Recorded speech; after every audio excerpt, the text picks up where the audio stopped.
আন্তর্জাতিক অঙ্গনে সম্প্রতি বেশ কিছু গুরুত্বপূর্ণ ঘটনা ঘটছে, বিশেষ করে ফিলিস্তিনকে কেন্দ্র করে। দেখলাম যুক্তরাজ্য, অস্ট্রেলিয়া, কানাডা এরা ফিলিস্তিনকে রাষ্ট্র হিসেবে স্বীকৃতি দিয়েছে। হ্যাঁ, এবং ফ্রান্স সহ আরও কিছু ইউরোপীয় দেশও নাকি এই পথে হাঁটার কথা ভাবছে।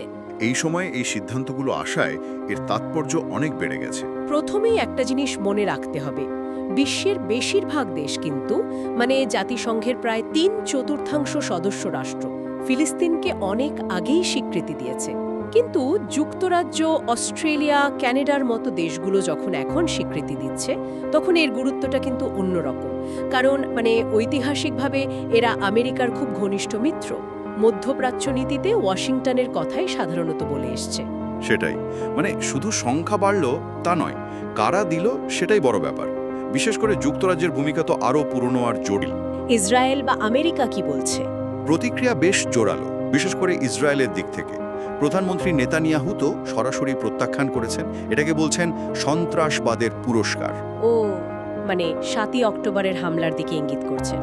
ইসরায়েলি সরকার মনে করছে এটা আলোচনার মাধ্যমে আসেনি, একতরফা চাপিয়ে দেওয়া হচ্ছে, আর এতে নাকি নিরাপত্তার ঝুঁকি আরও বাড়বে। আমেরিকাও কিন্তু কঠোর বিরোধিতা করেছে, যদিও ধরুন প্রশাসন নীতিগতভাবে দ্বিরাষ্ট্র সমাধানে বিশ্বাসী বলে, কিন্তু তারা মনে করে ফিলিস্তিনি রাষ্ট্র হতে হবে ইসরায়েলের সাথে সরাসরি আলোচনার মাধ্যমে, একতরফা আন্তর্জাতিক স্বীকৃতিতে নয়। একদিকে পশ্চিমা কিছু প্রভাবশালী দেশের স্বীকৃতি, অন্যদিকে ইসরায়েল আর আমেরিকার তীব্র বিরোধিতা। আচ্ছা, এই যে স্বীকৃতি দেওয়া হলো, এর আসল অর্থটা কি? কাগজে কলমে তো ফিলিস্তিন রাষ্ট্র হিসেবে স্বীকৃত হলো এই দেশগুলোর কাছে, কিন্তু বাস্তবে এর প্রভাব কতটা? প্রতীকী শব্দটা এখানে খুব জরুরি। দেখুন, বাস্তবে এই স্বীকৃতির ফলে রাতারাতি ফিলিস্তিনের ভৌগোলিক বা রাজনৈতিক পরিস্থিতিতে তেমন কোনো নাটকীয় পরিবর্তন আসবে না। তাহলে এত সব সীমাবদ্ধতার পরেও এই প্রতীকী স্বীকৃতির গুরুত্বটা কোথায়? প্রতীকী হলেও এর নৈতিক, রাজনৈতিক আর কূটনৈতিক গুরুত্ব কিন্তু অনেক।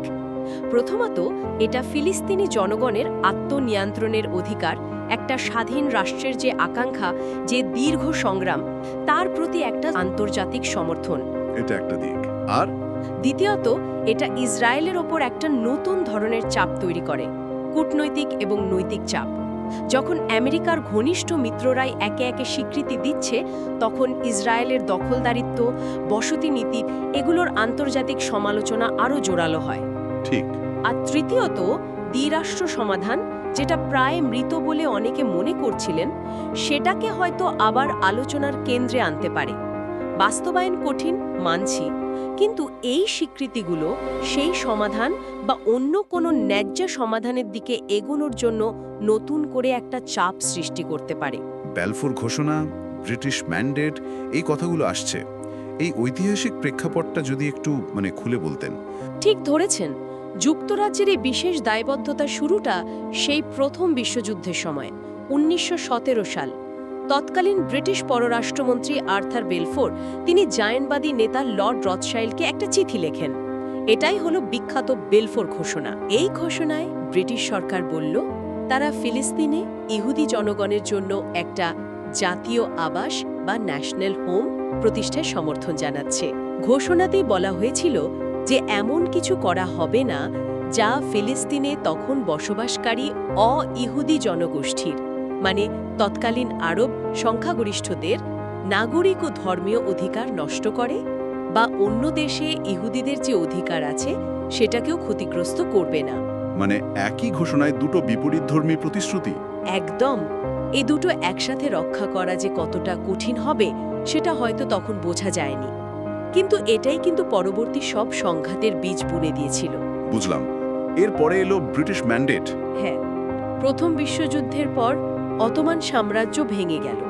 মধ্যপ্রাচ্যের আরব এলাকাগুলো বিজয়ী শক্তিরা ভাগাভাগি করে নিল। লিগ অফ নেশনস তখন ফিলিস্তিনের শাসনের ভার দিল ব্রিটেনকে। এটাই ম্যান্ডেট। চলল 1922-23 থেকে 1948 পর্যন্ত। এই ম্যান্ডেট যুগে ফিলিস্তিনে ইহুদি অভিবাসন খুব বেড়ে গেল। জায়নবাদী আন্দোলন শক্তিশালী হল, জমি কেনা, বসতি স্থাপন এসব বাড়ল, আর স্বাভাবিকভাবেই স্থানীয় আরব জনগণের মধ্যেও জাতীয়তাবাদী চেতনা বাড়ল। তারা ব্রিটিশ শাসন আর ইহুদি অভিবাসনের বিরুদ্ধে প্রতিরোধ শুরু করল। দুই সম্প্রদায়ের মধ্যে অবিশ্বাস, উত্তেজনা, সহিংসতা সবই বাড়তে লাগলো। ব্রিটিশরা চেষ্টা করেছিল ভারসাম্য রাখতে, কিন্তু পারেনি। পরিস্থিতি নিয়ন্ত্রণের বাইরে চলে যাচ্ছিল। শেষ পর্যন্ত 1947 সালে জাতিসংঘ ফিলিস্তিনকে ভাগ করার প্রস্তাব দিল। একটা আরব রাষ্ট্র, একটা ইহুদি রাষ্ট্র। রেজলিউশন 181। ইহুদি নেতৃত্ব প্রস্তাবটা গ্রহণ করল, কিন্তু আরব নেতৃত্ব প্রত্যাখ্যান করল। 1948-এ ব্রিটিশ ম্যান্ডেট শেষ হলো, ইসরায়েল স্বাধীনতা ঘোষণা করল, আর শুরু হলো প্রথম আরব ইসরায়েল যুদ্ধ। দ্বিরাষ্ট্র সমাধানের মূল ভিত্তিটা হলো 1967 সালের যুদ্ধের আগের সীমান্ত, যাকে গ্রিন লাইনও বলে। মানে ইসরায়েলের পাশে পশ্চিম তীর আর গাজা উপত্যকা নিয়ে একটা স্বাধীন ফিলিস্তিন রাষ্ট্র হবে, রাজধানী হবে পূর্ব জেরুজালেম। কয়েক দশক ধরে এটাই ছিল আন্তর্জাতিক সম্প্রদায়ের মূল ফর্মুলা। কিন্তু বাধাটা কোথায়? প্রধান আর সবচেয়ে দৃশ্যমান বাধা হলো ওই পশ্চিম তীর আর পূর্ব জেরুজালেমে গড়ে ওঠা অবৈধ ইসরায়েলি বসতিগুলো। আর সেগুলো ফিলিস্তিনি ভূখণ্ডকে শুধু ছোটই করেনি, এমনভাবে ছড়িয়ে ছিটিয়ে আছে যে পুরো এলাকাটা ছোট ছোট বিচ্ছিন্ন ছিটমহলের মতো হয়ে গেছে, ক্যান্টনাইজেশন যাকে বলে। ফলে একটা একপার্শ্ব কার্যকর ফিলিস্তিন রাষ্ট্র গঠন করা জিওগ্রাফিকভাবে খুব কঠিন। আর জেরুসালেম? হ্যাঁ, জেরুজালেমের চূড়ান্ত মর্যাদা কি হবে? দুপক্ষেই তো জেরুজালেমকে নিজেদের রাজধানী করতে চায়। এই সব মিলিয়ে দ্বিরাষ্ট্র সমাধানটা এখন অনেকের কাছেই অবাস্তব বা প্রায় মৃত ধারণে মনে হচ্ছে। তাহলে দেখা যাচ্ছে যুক্তরাজ্যের সেই ঐতিহাসিক দায়বদ্ধতার বোধ আর দ্বিরাষ্ট্র সমাধানের এই ক্ষীণ হয়ে আসার সম্ভাবনা দুটোই হয়তো এই সাম্প্রতিক স্বীকৃতির পেছনে কাজ করছে। যদি ফ্রান্সও স্বীকৃতি দেয়, তাহলে জাতিসংঘের নিরাপত্তা পরিষদের 5টা স্থায়ী সদস্য দেশের মধ্যে 4টে, মানে চীন, রাশিয়া, যুক্তরাজ্য, ফ্রান্স, ফিলিস্তিনকে রাষ্ট্র হিসেবে স্বীকৃতি দেবে। এর ফলে আমেরিকা আরও একঘরে হয়ে পড়বে। এটা আন্তর্জাতিক কূটনীতিতে কতটা প্রভাব ফেলতে পারে? নিরাপত্তা পরিষদের স্থায়ী সদস্য এই 5 দেশ, এদের প্রত্যেকেরই ভেটো ক্ষমতা আছে। আন্তর্জাতিক সিদ্ধান্তে এদের প্রভাব অনেক। ঠিক। এর মধ্যে রাশিয়া আর চীন তো অনেক আগেই, সেই 1988 সালেই ফিলিস্তিনকে স্বীকৃতি দিয়েছিল। এখন যদি যুক্তরাজ্য আর ফ্রান্সও সেই তালিকায় যোগ দেয়, তাহলে P5-এর মধ্যে একমাত্র আমেরিকাই বাকি থাকবে যারা স্বীকৃতি দেয়নি। এর ফল কি হতে পারে? এর ফলে আমেরিকার মধ্যপ্রাচ্য নীতি, বিশেষ করে ইসরায়েল ফিলিস্তিন ইস্যুতে তাদের যে অবস্থান, সেটা বেশ দুর্বল হয়ে পড়বে। যখন তাদের সবচেয়ে কাছের মিত্ররাই অন্য পথে হাঁটছে, তখন আমেরিকার একতরফা নীতি চালিয়ে যাওয়াটা আরও চ্যালেঞ্জিং হবে। এটা হয়তো ওয়াশিংটনের ওপরও তাদের নীতি পুনর্বিবেচনার জন্য একটা নতুন চাপ তৈরি করবে। কিন্তু আমেরিকার অবস্থানটা ঠিক কি? ওরা তো একদিকে প্যালেস্টিনিয়ান অথরিটিকে স্বীকৃতি দেয়, আবার দ্বিরাষ্ট্র সমাধানের কথাও বলে। তাহলে আনুষ্ঠানিক স্বীকৃতি দিতে আপত্তিটা কোথায়? তারা প্যালেস্টিনিয়ান অথরিটিকে ফিলিস্তিনিদের বৈধ প্রতিনিধি হিসেবে মানে, আর্থিক সাহায্য দেয়। অতীতে বিশেষ করে ডেমোক্র্যাট প্রশাসনগুলো দ্বিরাষ্ট্র সমাধানের পক্ষে নীতিগত সমর্থন জানিয়েছে, ওটাকে একমাত্র পথ বলেছে। কিন্তু বাস্তবে এই সমাধান আনার জন্য ইসরায়েলের উপর কার্যকর চাপ দিতে তারা সবসময় কিন্তু দ্বিধা করেছে। এর মূল কারণ অবশ্যই ইসরায়েলের সাথে তাদের শক্তিশালী কৌশলগত বন্ধুত্ব আর আমেরিকার ভেতরের রাজনৈতিক চাপ। এখনকার প্রশাসন কিছু নীতি থেকে সরে এসে দ্বিরাষ্ট্র সমাধানের কথা মুখে আবার বলছে বটে, কিন্তু ফিলিস্তিন রাষ্ট্রকে একতরফা স্বীকৃতি দেওয়ার ঘোর বিরোধী। তাদের যুক্তি, এটা হতে হবে ইসরায়েল আর ফিলিস্তিনিদের মধ্যে সরাসরি আলোচনার মাধ্যমে। কিন্তু কেন এই বিরোধিতা? সম্প্রতি কিছু প্রভাবশালী মার্কিন রাজনীতিবিদ, যেমন ধরুন ইসরায়েলে আমেরিকার প্রাক্তন রাষ্ট্রদূত বা সিনেটর মার্কো রুবিওর মতো লোকেরা, খোলাখুলি ফিলিস্তিন রাষ্ট্রকে স্বীকৃতি দেওয়ার বিরোধিতা করেছেন। তাদের মূল চিন্তাটা হলো, এতে নাকি হামাসের মতো সশস্ত্র গোষ্ঠী উৎসাহিত হবে যারা ইসরায়েলকে স্বীকার করে না। আচ্ছা। কেউ কেউ আবার এমনও বলছেন যে এই আন্তর্জাতিক স্বীকৃতি দেখলে ইসরায়েল হয়তো আরও কঠোর হবে, এমনকি পশ্চিম তীরের কিছু অংশ হয়তো আনুষ্ঠানিকভাবে ইসরায়েলের সাথে জুড়ে নেওয়ার, অ্যানেক্সেশনের দিকেও যেতে পারে। সুতরাং আমেরিকার আপত্তির পেছনে ইসরায়েলের নিরাপত্তা, হামাস নিয়ে ভয় আর আলোচনার মাধ্যমে সমাধানের উপর জোর দেওয়ার নীতি, এগুলোই দেখানো হচ্ছে। কিন্তু ভেতরের কারণ অবশ্যই ইসরায়েলের সাথে সেই গভীর সম্পর্ক। এই সময়টা বেছে নেওয়ার পেছনে কয়েকটা প্রধান কারণ একসাথে কাজ করেছে, যেটা উৎস বলা হয়েছে।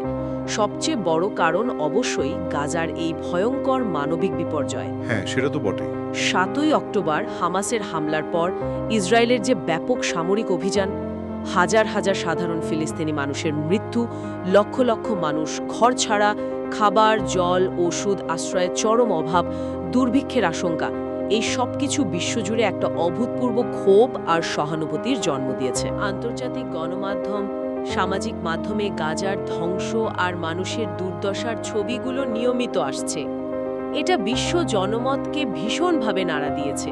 দেশে দেশে, বিশেষ করে পশ্চিমা দেশগুলোতে সাধারণ মানুষ, নাগরিক সমাজ, তারা তাদের সরকারগুলোর ওপর চাপ দিচ্ছে ইসরায়েলের ওপর চাপ প্রয়োগ করার জন্য, ফিলিস্তিনিদের জন্য কিছু করার জন্য। আন্তর্জাতিক বিচার আদালত আইসিজে, আন্তর্জাতিক অপরাধ আদালত আইসিসি, সেখানেও তো ইসরায়েলের বিরুদ্ধে মামলা চলছে। এই যে আন্তর্জাতিক চাপ বাড়ছে, জনমত বদলাচ্ছে, এই প্রেক্ষাপটেই দেশগুলো মনে করছে যে এখন ফিলিস্তিনকে স্বীকৃতি দেওয়ার মতো একটা প্রতীকী কিন্তু জোরদার পদক্ষেপ নেওয়ার এটাই ঠিক সময়। এটাই হয়তো সেই সর্বোচ্চ প্রভাব ফেলার মুহূর্ত। তারা হয়তো দেখাতে চাইছে যে গাজার পরিস্থিতি নিয়ে তারা চুপ করে বসে নেই, ফিলিস্তিনিদের রাষ্ট্র পাওয়ার ন্যায্য অধিকারকে তারা সমর্থন করে। মানে এটা একদিক থেকে নিজেদের দেশের মানুষের চাপ সামলানোর চেষ্টা, আবার আন্তর্জাতিকভাবে নিজেদের নৈতিক অবস্থানটাও স্পষ্ট করা। অনেকটা তাই। আবার এটাও হতে পারে যে দ্বিরাষ্ট্র সমাধানের সম্ভাবনাকে বাঁচিয়ে তোলার একটা শেষ চেষ্টা। তারা হয়তো বার্তা দিতে চাইছে যে জোর করে বা দখল করে সমস্যার সমাধান হয় না, রাজনৈতিক সমাধানই আসল পথ। সুতরাং আমার মতে গাজার ট্র্যাজেডি আর তার ফলে তৈরি হওয়া আন্তর্জাতিক বিবেক আর জনমতের ছাপ, এটাই সম্ভবত এই সিদ্ধান্তের সময়টা ঠিক করে দিয়েছে।